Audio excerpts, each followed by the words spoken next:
আসসালামু আলাইকুম দেশবাসী। আমি একজন সৌদি আরব প্রবাসী। আসলে আমার ভিডিওর মধ্যে আমি যা কিছু বলি এগুলা কি আমাদের জীবনের সাথে হয় না? প্রবাস জীবনে একদিন কি আপনার কাপড় চোপড়টি অন্য কেউ ধুয়ে দিছে, একদিন কি আপনার রান্নাটা অন্য কেউ করে দিছে। সো একদিন যদি কাজে না যান, শরীর অসুস্থ, সেটা কি আপনার মুদির মানবে? সেটা কি আপনার বস মানবে? কখনোই না। আপনি বাধ্যতামূলক কাজে যাইতেই হবে, কারণ এটা দেশ না যে আপনি আপনার মনটা চাইছে না কাজটা পরিবর্তন করে ফেলতে পারবেন। কাজও পরিবর্তন করতে পারবেন না, আপনি এখান থেকে যাইতে পারবেন না কোনোখানে। কারণ এখানে যদি আপনার দেশে যাইতে হয় তাহলে আপনার কবিলের কাছ থেকে ছুটি নিতে হইব। যদি আপনি কোম্পানির আন্ডারে থাকেন তাহলে কোম্পানির কাছ থেকে ছুটি নিতে হবে। তো এখন আমার আমি যেগুলো শেয়ার করি, অনেকেরই ধারণা হয়তো আমি এগুলা এমনিই শেয়ার করি। তো যাই হোক, এখন আপনি প্রবাসে আসলেন, প্রবাসে আসার পর ফার্স্ট টাইমে আপনার মন খারাপের কারণ কোনটা জানেন? আপনার ফ্যামিলির জন্য। ফ্যামিলির কথা বাদই দিলাম, যখন আপনি নতুন কাজে ঢুকবেন, কাজে ঢুকলে কাজটা বুঝতে আপনার সময় লাগবে। আপনার বুঝতে সময় লাগলো না আমি ধরলাম। তারপরে আপনি যদি রান্নাবান্না না পারেন, বাংলাদেশ থেকে রান্নাবান্না শিখে না আসেন, ওইখানে একটা ঝামেলা আছে নি। কাপড় চুপড়ি না এলে যেমনি হোক বাইরে ধুইয়া কাপড় চুপড়ি ধুয়ে এলেন, কিন্তু রান্নাবান্নাটা তো ঝামেলা। এখন আপনি 12 ঘন্টা ডিউটি করে আইলেন। এই প্রবাস জীবনে আসলে 8 ঘন্টা ডিউটি খুব কমই থাকে, কমপক্ষে ডিউটি 12 থেকে 14 ঘন্টা থাকে। তো 12 ঘন্টা ডিউটি করার পর আপনি রুমে আইসা আপনার মনটাই চাইবনি যে আমি একটু রান্না করে খাই, একটু কাপড় চুপড়ি ধুয়ে লই, এমনিতে শরীরটা ক্লান্ত হয়ে যাব। তা এখন আপনি রান্নাবান্না করে মনে করেন যে রান্নাবান্না করতে 2 ঘন্টা লাগবো, মানে টোটালি রান্নাবান্না করতে, গোসল টোসল করতে। তা আরও সময় যাবো কত? 2 ঘন্টা, 14 ঘন্টা হয়ে যাবো গা। 14 ঘন্টা ডিউটি করলে 16 ঘন্টা হয়ে যাবো গা। এর মধ্যে আপনার ঘুম, আপনি যদি ঘুমাই যান, আপনার মোবাইল থাকলে যে অন্য কথা, মোবাইল থাকলে একটু মোবাইল টিপতে মনটাই কইব, আর ক্লান্ত থাকলে তো মোবাইল টিপতে মনটাই কয়ও না।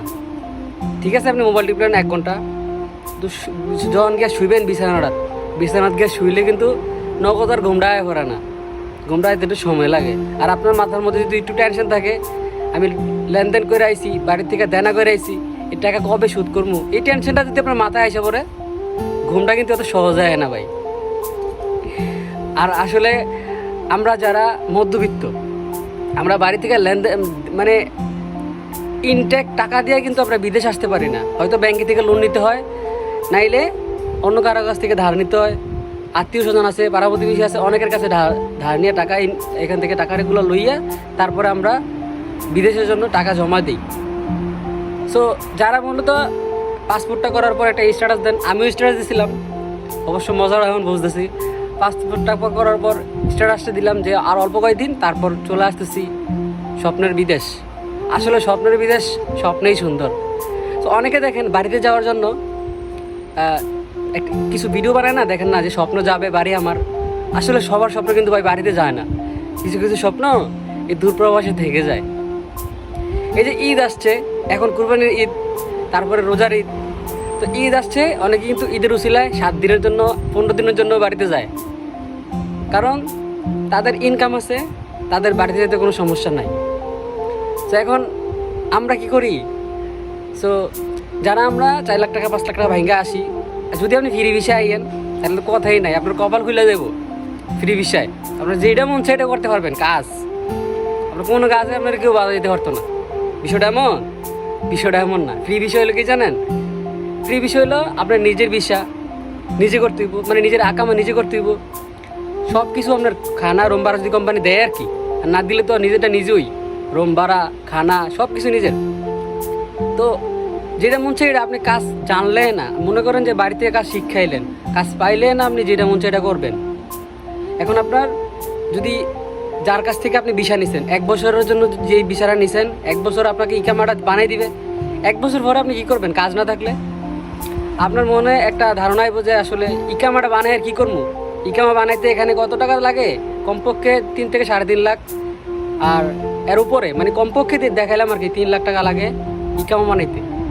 তারপর আপনার মনে করেন যে আপনার মনটা কইব দূর কী করতে ইকামা বানামো, 1 বছর এমনি যাক, এরপরের বছর যতদিন কাম করতে পারি, তারপরে পুলিশে ধরলে গো টু বাংলাদেশ। তো আপনার স্বপ্ন বাড়ির যায় না ভাই, আপনার সাথে একটা সুতাও নিতে পারবেন না।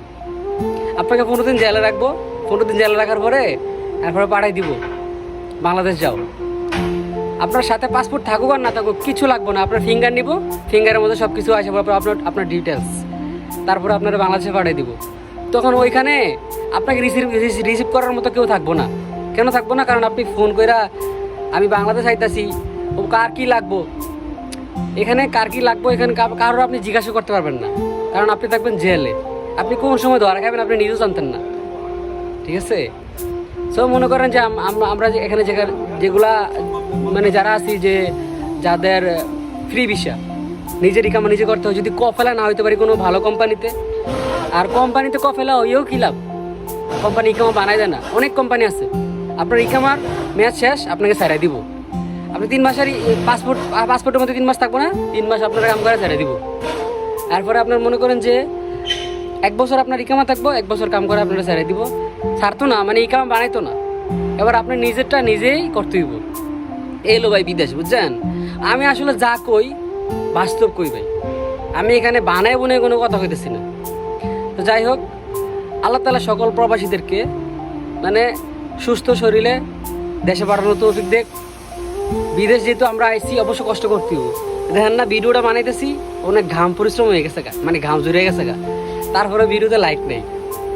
তো যাই হোক, ভালো থাকবেন সবাই, আর সবাই যেন সবাই দোয়া করি ইনশাল্লাহ সবার অবস্থান যাতে ভালো হয়, ইনশাল্লাহ সবাই দোয়া করি। 5 ওয়াক্ত নামাজ পড়ি আমরা, আল্লাহর কাছে চাই আল্লাহ যাতে আমাদেরকে এই যে প্রবাস নামক জেলখানায় একটু ভালো রাখার তৌফিক দান করুক, আমিন।